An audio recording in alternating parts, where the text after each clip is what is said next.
Wait, you what? No.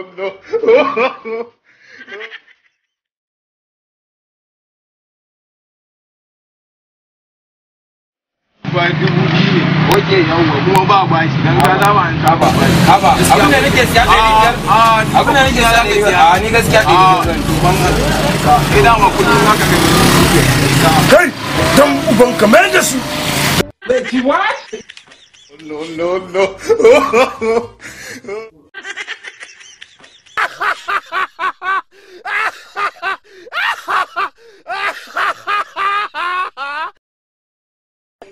biyu ba kuma baka loda kati ka biya rancen ba duk kudin da muka samu akan layin za a caji layin a biya rancen malam ka fahimci ba ne ta da Allah na gane na yadda ko ban sa kati ba za ku caji wanda kuka gani a ciki ku cire ko yawwa haka ne malam to yanzu ki diba yanzu to ya za a yi zan ƙaro rancen naira 100 in kuka hana ni kuma daga nan zan canza layin kawai mu samu dumukin da ku to malam don ka samu damar dokar rancen naira 200 da Allah ka danne tauraro 500 tauraro 200 alaman naira ni bai yi ilimi ba ni dan agoyi ne cikin dayi nake ban san ma tauraro ba ya kai tauraro wanda ki gaya man da gwari-gwarin gane.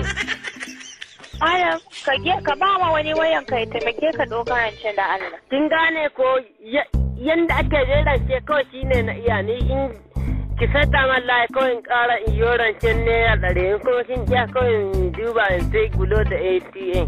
Za ka iya yin rancen ka malam, kana bukatar yin rancen ka yi rance da Allah daga wata jihar ne kana kiran mu. Ina jihar Kaduna. A takaramin hukuma da Allah a Kaduna? Wajen Rijana. Wajen gida da Allah? Wajen Rijana ba ki jina ne? Yare ne wayo. Malam da Allah wannan rijiyanar naka da kake fada tana a giwa ne so ba ne ko kubau? Mu dalla kire na ma hankali na ce maki Rijana ba ki san Rijana ba an yi Abuja? Birnin gwari kenan? Uwar birnin gwari dalla hanyar Abuja an ce maki. Sanin bayanin samfurinmu da sabis da Allah na tauraro da 1 2 1 alamun naira a wayarka. Ban sawa da Allah ka kure na ma hankali ni na ku tsare ni hankali ne. Ku ta ci ne mutum kati kuma wallahi kuka take kuka bata man la yanzu za mu samu matsala da ku.